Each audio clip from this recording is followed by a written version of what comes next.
अस्सलाम वालेकुम, this is Salman Hashmi and welcome to doctor talks. Coming to the point, कोविड-19 के बारे में एक साल से बात हो रही है और बहुत सारे लोगों को बहुत ज़्यादा नॉलेज जो है वो ऑलरेडी मिल चुकी है, लेकिन उनके अब थर्ड वेव और फोर्थ वेव की जो है वो बातें हो रही हैं और इससे बहुत ज़्यादा मुल्कों में दोबारा से बहुत ज़्यादा नुकसान हो रहा है। बेहतर है कि हम बार बार इसके बारे में याद दहानी कराते रहें एक दूसरे को, ताकि हमें मालूम हो कि अगर हमें इन्फेक्शन होता है तो हमें क्या करना है। कोविड-19 सार्स फैमिली का एक वायरस है जिसका एक फैमिली मेंबर पहले से दुनिया भर में इन्फ्लुएंजा के नाम से मशहूर है। कोविड-19 पेंडेमिक डिक्लेयर हुई थी लास्ट ईयर मार्च में और उसके बाद से अभी तक जो है वो पेंडेमिक चल रही है। बहुत सारे मुल्कों में अभी भी लॉकडाउन है, बहुत सारे मुल्कों की इकोनॉमी जो है वो डैमेज हो गई है, बहुत सारे मुल्कों के हेल्थ केयर सिस्टम जो है वो कोलैप्स हो गए।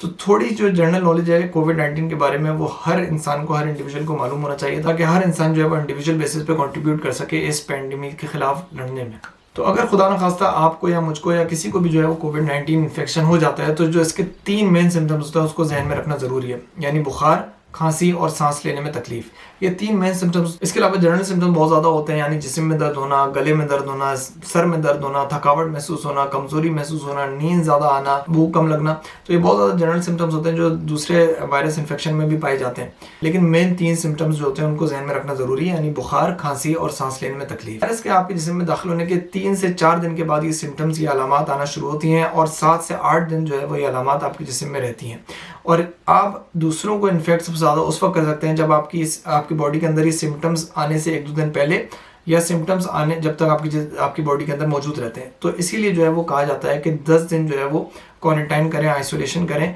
ताकि आप किसी दूसरों को इन्फेक्शन ना जो है वो ट्रांसफ़र कर सकें। अब कोविड-19 की ट्रीटमेंट के बारे में थोड़ी सी बात करते हैं। यूजुअली कहा जाता है कि सिम्टोमेटिक ट्रीटमेंट दी जाए। अगर तो हल्का सा बुखार है या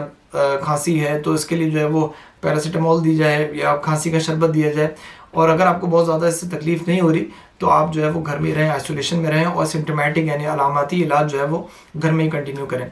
और अगर तो आपकी तकलीफ बढ़ना शुरू हो जाती है, आपकी सांस लेने में जो है आपको मुश्किल होना शुरू हो जाती है, या आपका ऑक्सीजन की सैचुरेशन जो है वो 90% से कम होना शुरू हो जाती है, तो आप जो है वो डॉक्टर के पास जाएं और अपने आप को कोशिश करके, अगर एडमिशन पॉसिबल है तो हॉस्पिटल में अपने आप को एडमिट करा लें। एडमिशन होने के बाद जो है वो देखा जाता है कि आपकी ऑक्सीजन की रिक्वायरमेंट किस तरह की कितनी है, उसी हिसाब से आपको जो है वो ऑक्सीजन दी जाती है। अगर ऑक्सीजन की रिक्वायरमेंट इतनी ज़्यादा नहीं है तो दुनिया भर में सिर्फ एक एंटीवायरल ड्रग है जो इस वक्त FDA यानी जो अमेरिका की ड्रग एडमिनिस्ट्रेशन का जो है उसकी तरफ से अप्रूव है, और इसके अलावा दुनिया में दूसरी एंटीवायरल ड्रग्स जो है वो ऑथराइज नहीं है कोविड-19 के इलाज के लिए। अगर ऑक्सीजन की रिक्वायरमेंट बढ़ना शुरू हो जाती है तो इस एंटीवायरल ड्रग के साथ स्टेरॉइड्स जो है वो दिए जाते हैं, लोकल स्टेरॉइड्स भी दिए जाते हैं, यानी इनहेलेशन के ज़रिए से, सांस के ज़रिए से, और टैबलेट फॉर्म में भी दिए जाते हैं। अगर तकलीफ ज़्यादा बढ़ जाती है तो इंजेक्शन के ज़रिए से भी स्टेरॉइड्स दिए जाते हैं। अगर एंटीवायरल ड्रग अवेलेबल नहीं है, जैसे कि पाकिस्तान में आमतौर पे ये एंटीवायरल ड्रग इतनी अवेलेबल नहीं है, तो सिर्फ स्टेरॉइड्स जो है वो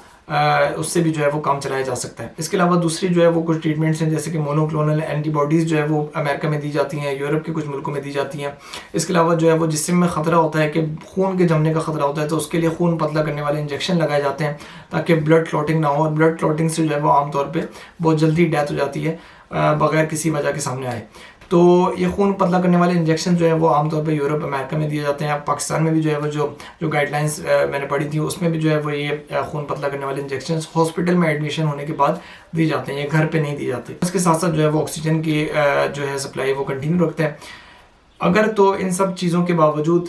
सांस फिर भी जो है वो ख़राब है और ऑक्सीजन की रिक्वायरमेंट फिर भी जो है वो बढ़ती जा रही है, तो फिर वेंटिलेटर का इस्तेमाल किया जाता है, यानी असिस्टेड वेंटिलेशन दी जाती है, और एक ब्रीदिंग को, यानी आपकी जो सांस लेने का प्रोसेस है उसको असिस्ट किया जाता है एक मशीन के ज़रिए से। उसके बाद जो है वो देखा जाता है मॉनिटर पे कि कितनी जो है वो प्रोग्रेस हो रही है या कितना जो है वो इस असिस्टेड वेंटिलेशन की ज़रूरत आगे पड़ेगी। तो ये तो इस कोविड-19 का ट्रीटमेंट अभी तक जो ऑथराइज्ड हुआ है, जो रिकॉग्नाइज किया गया है यूरोप में, अमेरिका में और बहुत सारे दूसरे मुल्कों में, तो ये है। लेकिन एक जगह मैंने पढ़ा था कि चाइनीज़ हर्बल ट्रीटमेंट में जो है वो अब as a side line treatment जो है वो ऑथराइज हो गया है। स्पेशली जो यूरोपियन हेल्थ डिपार्टमेंट है उन्होंने भी ऑथराइज कर लिया और WHO ने भी जो है वो उसको रिकॉग्नाइज कर लिया, लेकिन as a side line treatment, male line treatment वही जो मैंने अभी थोड़ी देर पहले बताया। और इससे बहुत बेहतर है कि आप जो है वो SOPs का ख्याल रखें, क्योंकि prevention is currently the cure of कोविड-19, यानी आप जो है वो इन्फेक्शन लगने से अपने आप को भी बचाएं और दूसरों को भी बचाएं। SOPs के बारे में हम सबको मालूम है,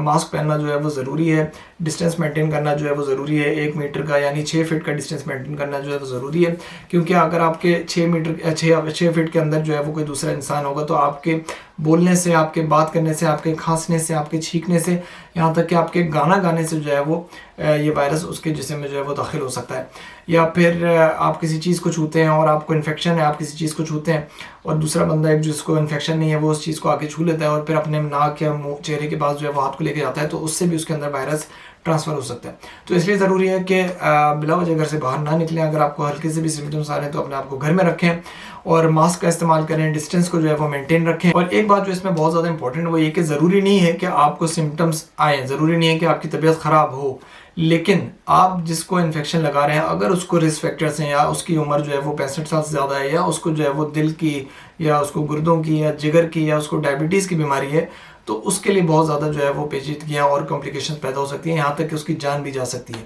तो अगर आपको सिम्टम्स नहीं भी है लेकिन आपको मालूम है कि आपको कोविड इन्फेक्शन हो गया है तो अपने आप को आइसोलेशन में रखें ताकि कम्युनिटी में जो है वो इन्फेक्शन स्प्रेड ना हो सके, क्योंकि अगर कम्युनिटी में इन्फेक्शन जितना ज़्यादा स्प्रेड होगा उतना ज़्यादा हॉस्पिटल्स पे बर्डन पड़ेगा और हमारा हेल्थ केयर सिस्टम जो है वो इतना इफेक्टिव नहीं है, इतना उसकी कैपेसिटी नहीं है कि वो ज़्यादा से ज़्यादा लोगों को एक साथ ट्रीटमेंट दे सके। क्योंकि बड़े बड़े मुल्क जो है उनका हेल्थ केयर सिस्टम कोलैप्स हो गया है। इंग्लैंड जैसे मुल्क का हेल्थ केयर सिस्टम कोलैप्स होने पर है, नॉर्वे, स्कैंडिनेवियन कंट्रीज़ जो है वो उसमें यहाँ पर तबाही मची हुई है, अमेरिका में तबाही मची हुई है। तो इसलिए इंडिविजुअल बेसिस पे जो है वो हर आदमी को रिस्पॉन्सिबिलिटी लेनी पड़ेगी, हर आदमी को जो है वो सोचना पड़ेगा कि मुझसे